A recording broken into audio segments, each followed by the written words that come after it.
Good evening. My name is Rob Painter. I am the Chair of the Operations Policy and Planning Committee, and welcome to this evening's meeting. I'd like to begin with our acknowledgement of the traditional territories. The Greater Victoria School District wishes to recognize and acknowledge the Esquimalt and Songhees Nations, on whose traditional territories we live, we learn, and we do our work. In just a moment, we'll introduce the main table, but I just wanted to just provide everyone with a little background of how the meeting works. Our committee meetings are rather less formal than the board meetings, where only the trustees themselves are actively engaged in debates around motions. There are opportunities for members of the community who are here tonight and our partners as well, our education partners, to participate in the conversation. So if you wish to be recognized, please raise your hand and make eye contact with me, and I will get you on the list. Clearly, I don't know your names in all cases, but I will do my best to keep everyone in order. We're coming up in just a few minutes. We'll have our presentations to the committee. Those presentations are limited to 5 minutes per person, and we'll be timing them. If they're 30 seconds over, you're wrapping up everything else, that's not a big deal. But, you know, if you're launching into the next soliloquy at that point, then I will be drawing things to an end. So with that in mind, can I start with Taylor? I'm Taylor Wills. I'm from 947, and I'm acting Chief Shop Steward. Ed Whitaker, trustee. Diane McGalley, trustee. Nicole Duncan, trustee. Vicky Allen, second assistant. Katrina Strike, acting secretary treasurer. Shelley Green, superintendent. Waters, trustee and board chair. Nancy is the trustee. Another trustee. I'm Carolyn Howe, representing the Greater Victoria Teachers Association.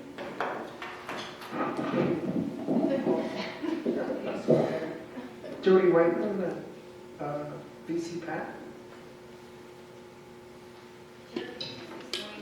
Yeah. And one thing I will point out is that there are 4 trustees assigned to each of our 2 committees: the Education, Policy and Directions, and Operations Policy. All trustees, of course, are able to attend, but only those who are on the committee will be voting. And so tonight, that's myself, Trustee Hensa, Trustee Leonard, Trustee Whitaker, and our chair, our board chair, Trustee Waters, is an ex officio and also has a right to vote. So Trustees Duncan and McNally are here simply to ensure that they understand everything to the best of their abilities, but they will not be voting on any of the motions tonight.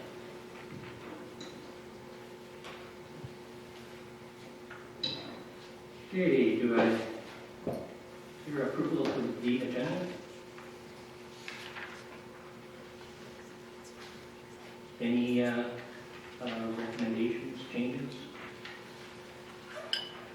Hearing none, all those in favor? Oh, There was an error. We emailed saying that I would not be speaking, but apparently it's still on the agenda. you are on the agenda, and if I'm remembering correctly, Mr. Fox is going to be making use of your second Is time. that how it works? Thank you. Okay. Okay. So, all those in favor of the agenda as presented? And that's unanimous. Review of the minutes of the June 10th Operations Policy and Planning Committee.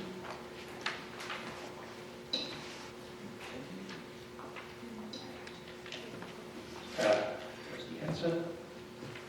And any changes, amendments? Motion to approve the minutes. All those in favor? And that's unanimous. Business arising from the minutes. On June 10th, a motion was presented regarding changing the name of the Quadra Warehouse. That motion has been postponed and will be placed on the October 21st agenda, just to make sure that everyone knows we haven't forgotten about it. With that in mind, we'll move on to presentations to committee, and we'll start with Scott Fox. Yeah, I'm going to you right now.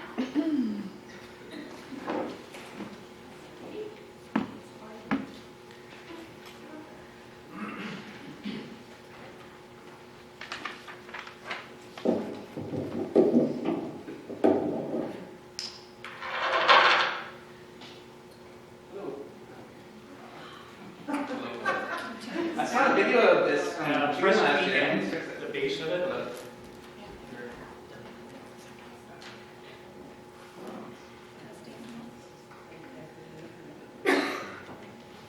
Hello. Perfect. Great. We're not a big set. So my name is Scott Fox, and I'm here presenting on behalf of a group of concerned parents and citizens with respect to the Victoria High land use, specifically around the discussions of land disposition at the site. So the outcomes of the presentation are here. It's our position, after doing lots of research, that the proposed future state of the site does not meet Ministry of Education standards for area size. The Victoria High lands are not surplus. There's an academic need to retain them for current and future educational purposes. And there's a need for the school district to honor its commitment to continue to engage through public consultation on this matter. The presentation is broken into these 5 parts. We're going to be going through lands discussion, Ministry of Education area standards, population metrics, the current, or the community engagement thus far, as well as just review the conclusions that I was just speaking to. I trust that all of the trustees are familiar with the letter of intent that's been signed with a group of different parties. For the people in the audience who aren't familiar, there's discussion about doing a consolidation of lands. And at the end of it, the end story is that the Vic High site will be one contiguous site with an area of land that would be leased to Capital Regional Housing Corporation. The current total size of the land is 15 acres, so that's including the non-contiguous sites along Chambers Street. And then left we have the proposed site, which is 13.73 acres, or 5.56 hectares. The proposed CRD site is going to be 2.14 acres, so that takes the school size, or the available space for the school, to 11.59 acres, or 4.69 hectares. So what does that mean for the future state of Victoria High? So the data that's in this table, with the exception of the line for Vic High, is coming from the long-term facilities plan for the school district. So that's what it's like for everybody else, but what will it be for Vic High? It's going to mean that they're going to have the 3rd highest school population in the high schools, the 2nd lowest land size of all the high schools. Oops, go back.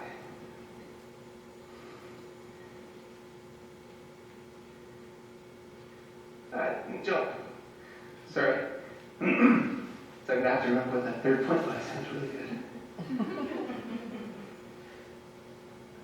So the 3rd highest school population, the 2nd lowest land size of schools, and they'll have the lowest amount of land per student of all the high schools.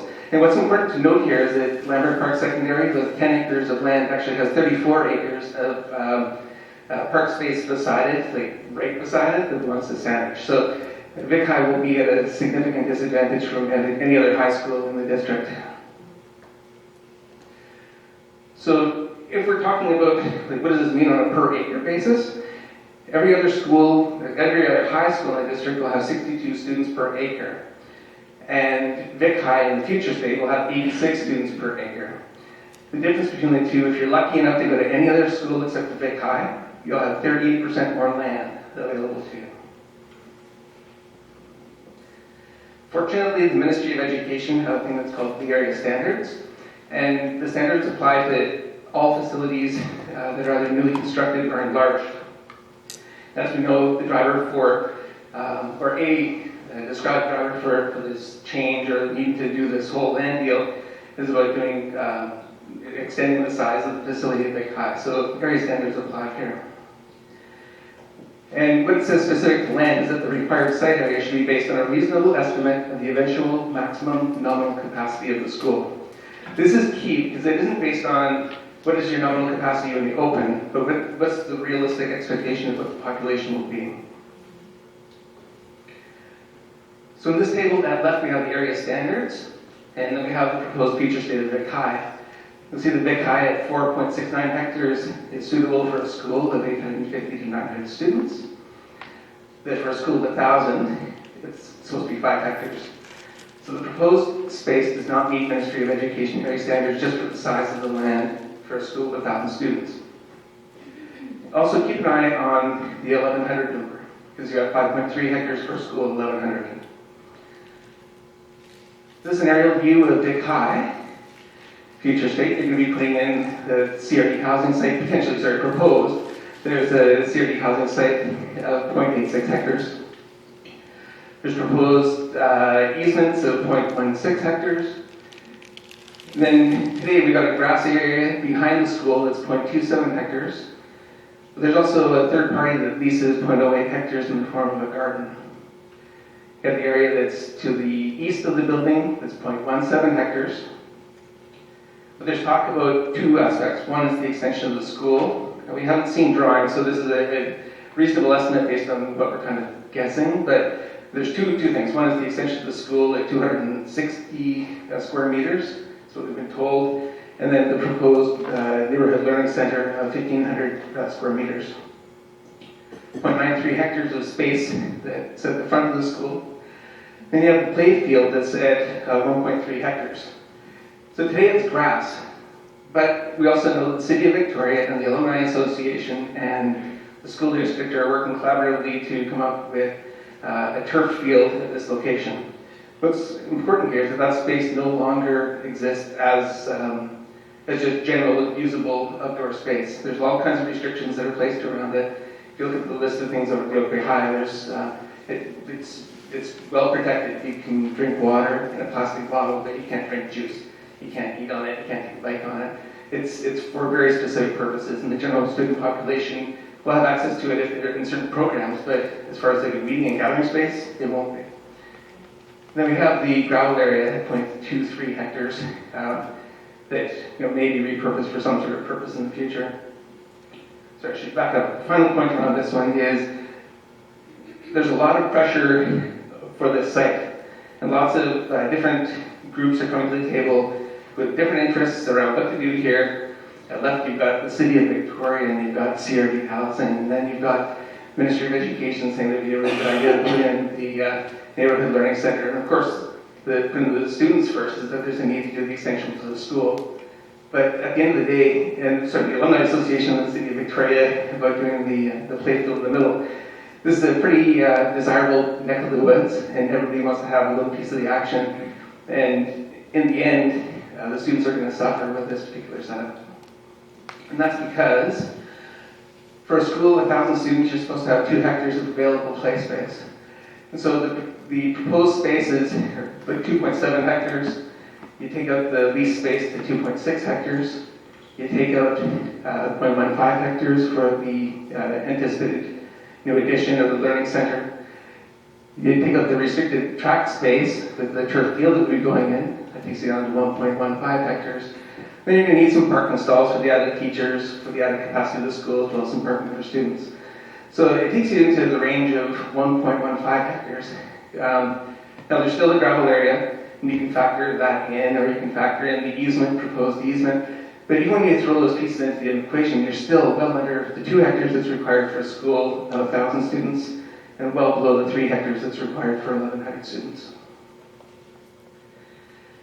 And why do we talk about the 1,100 students? Well, this isn't as clear as it is on my computer screen at home, but the circle at left is 1,000 students.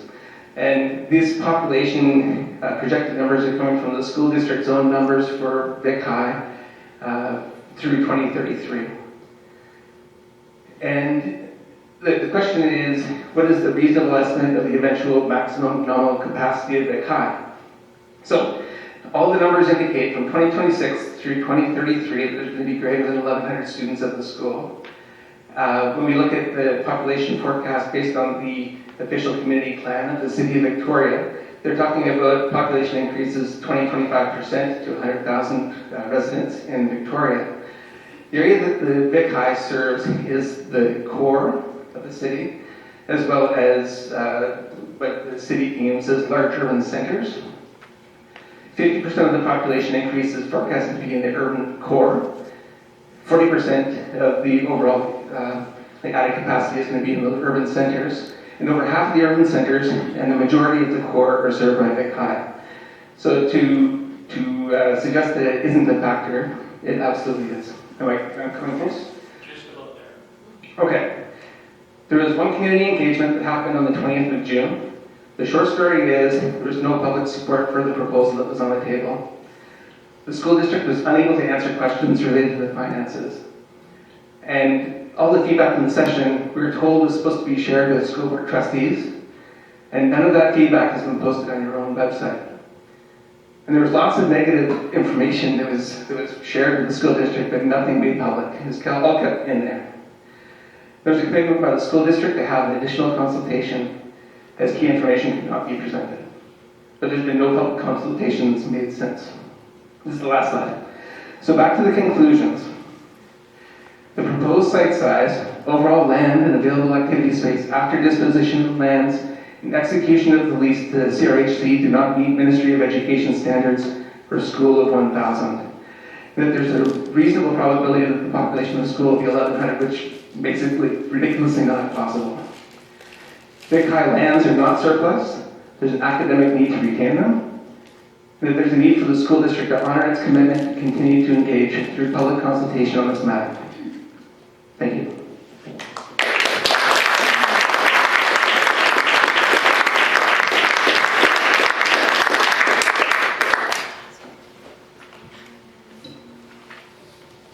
Christina? Thanks, Chair. Could I request through the chair that Mr. Fox send his PowerPoint presentation to all trustees? Thank you. Anyway, moving on to Mr. Ms. Cole. My apologies. It's okay. You're not the first, and you probably won't be the last. So. Let's work just back and forth, okay. So, my name is Corey Cowell, and I'm here to share some community concerns about the specific land use behind the high. He's on because I'm getting older. We are here to refute the suggestion that the land behind Vic High is surplus, and we look to you to determine the future of this space for educational purposes for kids today and into the future. Because once the land is gone, and it's really hard to get back. I'm going to break this down into 4 different points to show that the loss of land can be measured not just by numbers and hectares, but the long-term impacts it can have to safety, mental health, and school pride. Within Vic High's geographical location, there were reported 77 criminal-related activities between August 28th and September 11th, with a lot of them reported during daytime hours. Folks have been seen using drugs near the day, near the school, with no regard for anything or anyone else. One parent has even shared with me that they have seen on numerous occasions students learning how to use their drug paraphernalia correctly by these individuals. And that's not the learning environment that we want for our kids. Teaching staff struggle to keep students safe in an inner city setting. Some teachers have been known to round up students off-site near Vic High, putting themselves at risk. Green space or activity space provides a safe place that can be designed for students and alike to nurture relationships with their peers or even those that are feeling alone. The proposed development of the 156 units behind Vic High will increase traffic on Fernwood, Chambers, and Grant Street and others. These roads are heavily used by district students attending Vic High, George J, and Central. These photos were taken last week when my 6-year-old son and I were riding our bikes en route to George J. It's scary to ride those roads with him. How scary will it be to travel that route during and after the development? At a point of note, and just some context, Chambers is defined as a local road, which is only supposed to have 1,000 car trips a day. In 2019, the CHRC did a study of traffic on Chambers where there were 2,500 vehicles traveling that road a day, which is well over the local limits. I travel these streets daily, I see the chaos. I even saw a student get nicked by a car getting off the bus on Fernwood while taking my son to preschool, and that was in 2017. It can be really dangerous. So our kids' safety, the student safety is at risk, as traffic will only increase if the land development goes ahead as planned. So natural environment exposure equals mental health benefits. I mean, this is not new information. Science-based evidence is everywhere to support this statement. Let's be honest, Vic High, George J are inner city schools, and a lot of inner city students don't have access to the green space or facility usage. Our schools are already overcrowded, and learning in overcrowded environments can affect their cognitive development. Studies indicate that the chance of having at-risk youth is increased in this type of environment versus a more affluent school or neighborhood. Did you know that people living in city centers have a 20% higher risk of developing anxiety disorders and a 40% higher risk of developing mood disorders? We know now more than ever that proximity to green nature or green space can provide so many positive health benefits. And this slide is interesting. It explores the concept that it's hard to have equality before equity is determined. And it's not news that Vic High doesn't have as much as its high school counterparts. And land distribution is a perfect example of how equity is disproportionate. So let's see how Vic High measures up. So this was a photo of Vic High back in 2001, where we can see we have 3 adequate fields and learning spaces, learning buildings. When we moved to 2017,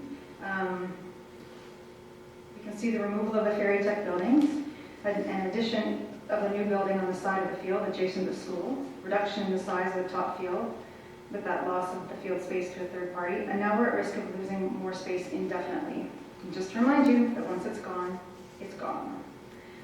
And so the next couple of slides, and I'll whip through these quite quickly, just goes to show you the boundary lines between what is at the high schools and their adjacent green space.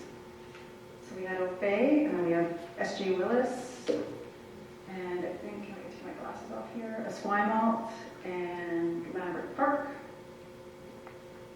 And then back to Vic High. So land equity should be measured in context of all ST 61 high schools. Vic High students deserve equitable green space. Students should want to say they are proud to be a Vic High student and to not feel they are inadequate when they compare, as they do, themselves to other schools. What messages are we sending staff and students when they compare their activity spaces among other learning discrepancies between high schools? So unfortunately, this is my last 2 slides here. Unfortunately, this school has had years of neglect. The community has been living with this temporary space for years, and although there were plans to have the space remediated, nothing materialized, and the community has been waiting patiently for involvement and action. This is your responsibility. We need your leadership now to ensure this land is retained for fair and academic use. Because once it's gone, it's gone. And in closing, I'd just like to remind you of the school board's vision to nurture each student's learning and well-being in a safe and responsive and inclusive learning community. We look to you to ensure this vital piece of land is retained for educational purposes for students now and future students like my 6-year-old son. Because as I've already stated a few times, once it's gone, it's gone. Thank you.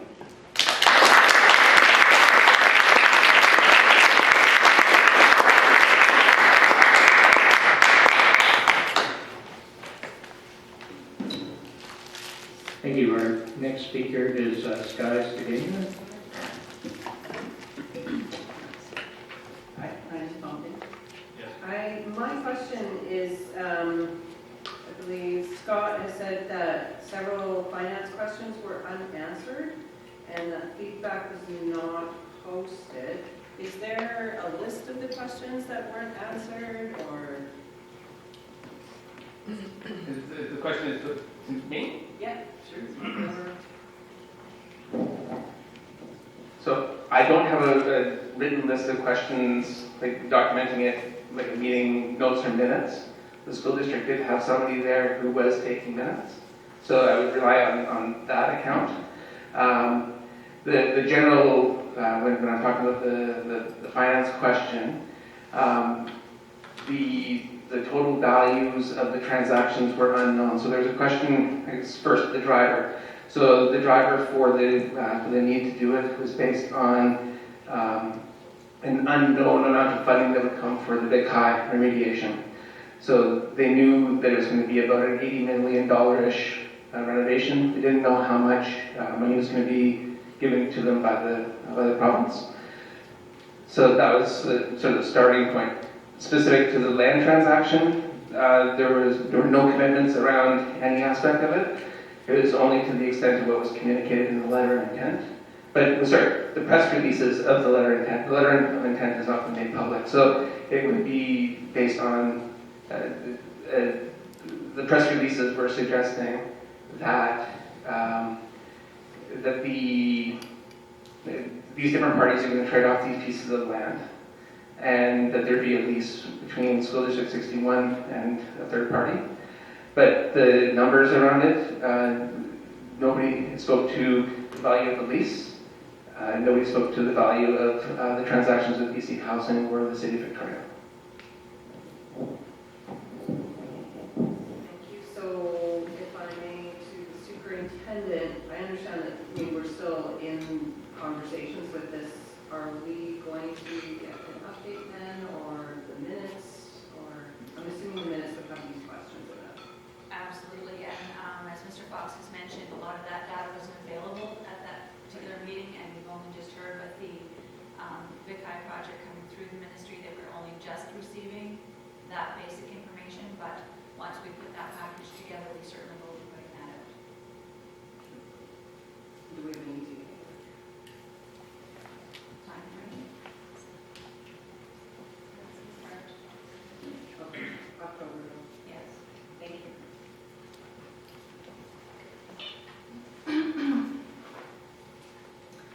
Hello, my name is Sky, and I'm speaking to you again as a concerned parent of 2 children at George J. Elementary. Somehow in the last year, I have become an advocate for George J., which I see now is more than an elementary school. It is also about family and community. After being waitlisted for 5 months, my children were finally offered spots at South Park Elementary for September 2019. We immediately declined. We decided to remain a George J. family. On Friday, we received the news that we would be receiving an outdoor learning studio. Teachers and administration were finally consulted and made this choice themselves. We celebrated and felt gratitude and relief. The needs of George J. have been heard and recognized, and the school board took necessary action to help us. The advocacy, however, isn't finished. George J. is in a neighborhood with property developments on nearly every major corner. I'm here to tell you that your proposed land swap with the City of Victoria is not in the best interests of our students. The Caledonia project is not in the best interest of our students. If this project goes ahead, the increased traffic alone will be harmful. The CRHC claims their traffic study shows that traffic will only increase by 20% during peak hours. What they aren't saying is that Chambers Street is already 2.5 times busier than it was built to be, and is frequently unsafe for children getting to school. Chambers is not a main thoroughfare.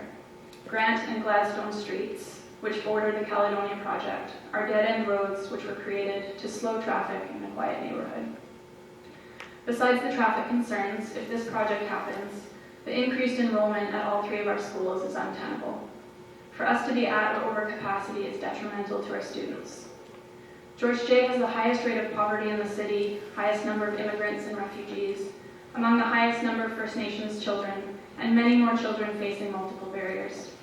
Equity demands that we give the kids of George J. more resources so they can thrive, and that means having extra classrooms available for additional supportive programming.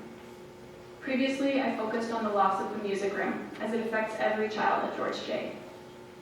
But since the start of school, it is also obvious that losing the parent resource room and Strong Start is beyond disappointing, particularly to our first-generation Canadians, our immigrant and refugee families who relied on these spaces and services. The free bread, free clothes, free snacks, and preschool programming are certainly missed. But the biggest loss is the community meeting spaces these rooms provided for our newer George J. families, who counted on these spaces for practicing English and building connections. Our school community thrived with 400 children, and and suffered with 450 and 500 and 550 children. It's important to keep us right-sized so we are able to support the diverse families that attend. This will prove difficult, however, as the City of Victoria states that the number of school-aged children will continue to increase. The city proposes densification, but the Caledonia project will be unmanageable for George J, and the school board actually has the choice to stop it. Fernwood does not have the infrastructure to support this development. The school board sought consultation regarding the boundary review and also the Vic High renovations.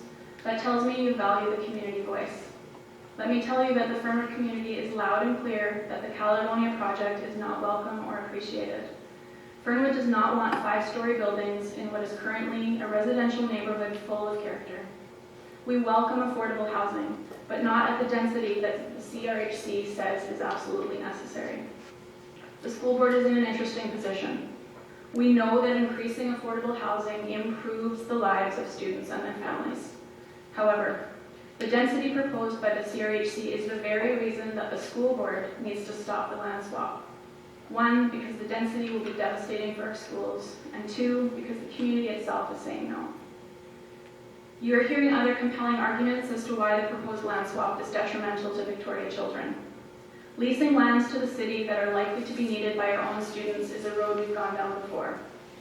The school board needs to learn from the mistakes of their predecessors.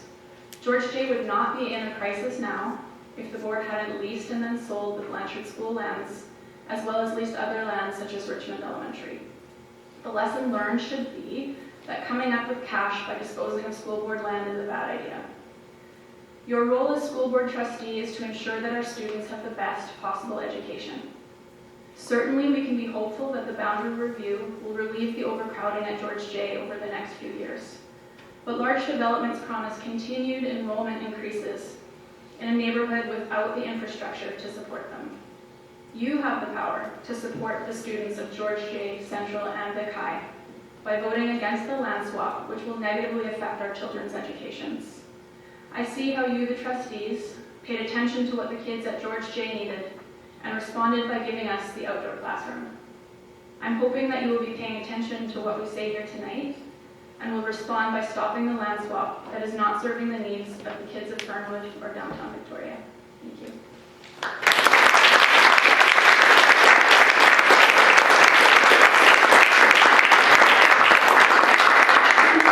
Hello, everybody. My name is Angela Carmichael, and I am trustee. Angela, can I just